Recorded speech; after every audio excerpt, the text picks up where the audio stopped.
اس کے پیچھے فرعون لگ گئے، وہ سارے کے سارے، وہ بھی ان کا آخری بندہ دریا کے اندر، ان کا آخری بندہ دریا پار۔ تو حکم تو امن کا دوسری طرف جانے کا ان کا تھا حکم، فرعونیوں کا تو نہیں تھا، تو سارے کے سارے غرق ہو گئے۔ تو فرمایا وہ بھی 10 محرم تھا۔ تو نبی کریم رؤوف رحیم علیہ السلام نے فرمایا یہ حضرت آدم تو میرے بھائی تھے، ہمارا زیادہ حق بنتا ہے، اے صحابہ ہم بھی روزہ رکھیں گے 10 محرم کو۔ تو یہ خوشی کا اظہار جو ہے، ان کو نجات ملی، حضرت آدم کی کو روح پھونکی گئی۔ تو اس صورت میں یہ جو خوشی میں روزہ رکھا جا رہا ہے، تو یہ بھی ہمارے پاس ایک سنت یہ تو ہے۔ حضرت سیدنا عمر فاروق رضی اللہ تعالیٰ عنہ، ایک یہودی نے کہا اے عمر، ایک آپ پر آیت نازل ہوئی، اگر یہ ہم پر نازل ہوتی تو ہم عید کرتے۔ آپ نے فرمایا وہ کون سی؟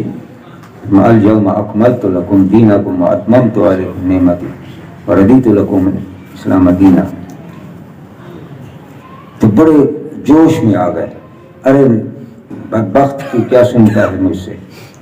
جس دن یہ آیت نازل ہوئی اللہ تعالیٰ نے ہمیں اس موقع پہ 3 عیدیں عطا کی۔ سبحان اللہ۔ 3 عیدیں، ایک تو یہ وہ عرفہ کا دن تھا، یعنی حج کا دن تھا، وہ بھی ہماری عید ہو گئی، اور دوسرا یہ ہے کہ وہ جمعہ کا دن تھا، جمعہ بھی مسلمانوں کی عید ہے۔ دوسرا جو دن آتا ہے وہ عید قربانی ہے ہماری۔ تو اللہ تعالیٰ تو ایک عید کرتا، ہمیں اللہ تعالیٰ نے اس موقع پہ 3 عیدیں عطا کر، 3 عیدیں عطا کر۔ تو عزیز و دوستو، تو یہ بھی میرا ہمیشہ سے مشورہ ہے، ایک موقع سال میں بنانا بہتر تو ہے۔ میرا جی یہ چاہتا ہے، میرا مشورہ یہ ہوتا ہے کہ آپ 24 گھنٹے اور ساری زندگی حضور کا میلاد منائیں۔ وہ کس طرح؟ آپ اپنی زبان کو وقف کر دیں درود و سلام کے لیے، بس گویا کہ آپ ساری زندگی حضور علیہ السلام کا عید میلاد منا رہے ہیں۔ عزیز و دوستو، آپ سے گزارش ہے، اس موقع پر، اس مقدس موقع پر ہم عہد کرتے ہیں کہ ایک تو نماز 5 وقت پڑھیں، دوسرا اپنی زبان کو جیسے وقف کرنے کا ارادہ ہے وقف کرتے ہیں درود السلام کے لیے، صلاۃ اللہ السلام علیک یا رسول اللہ وعلی آلک و صحبک یا سیدی، یہ پڑھتے رہا کریں۔ اور یہ ہے کہ جو بھی مسئلہ سنا شریعت پاک کا اس پر عمل کیا، جو بھی سنا، یہ نہیں دیکھنا کہ کون کہہ رہا ہے، بس یہ دیکھنا ہے کہ جو کہہ رہا ہے وہ کیا ہے۔ اگر فرمایا خذ ما صفا دا ما قدر، جو آپ کو اچھی بات لگتی ہے اسے لے لو، جو اچھی نہیں اسے چھوڑ دو۔ تو جو بھی آپ کو مشورہ دے رہا ہے اگر اچھا ہے تو اسے ضرور کرو، سنت کی تحریص و ترغیب دی جا رہی ہے تو اس پر ضرور عمل کیا جائے۔ اور یہ بھی آپ کے دل میں ہے، آج تک جو بھی جس مقام پہ پہنچا، اللہ کے ولی جو جس مقام پہ پہنچا، چاہے وہ غوث بنے، کتب مدار بنے، جو بھی بنے، تو دراصل آقا علیہ السلام کی اطاعت سے بنے، سنت کی پابندی سے بنے۔ بہت سارے بڑے بڑے بزرگوں کی واقعات سامنے آتے ہیں، جیسا کہ حضرت جنید بغدادی، حضرت شیخ عبد القادر جیلانی، حضرت بائی یزید بستانی رضوان اللہ تعالی علیہ اجمعین، ان کے ہاں کچھ لوگ آ کے رہے، خیال یہ تھا کہ کوئی کرامت دیکھیں گے، لیکن کوئی دیکھنے میں نہ آئی۔ گزر گئے کئی برس، مایوس ہو کے جا رہے ہیں۔ بزرگ آتے تو صرف اس لیے ہیں کہ جو دور ہو چکی ہو مخلوق اسے اللہ کے نزدیک کرنا ان کا کام ہوتا ہے۔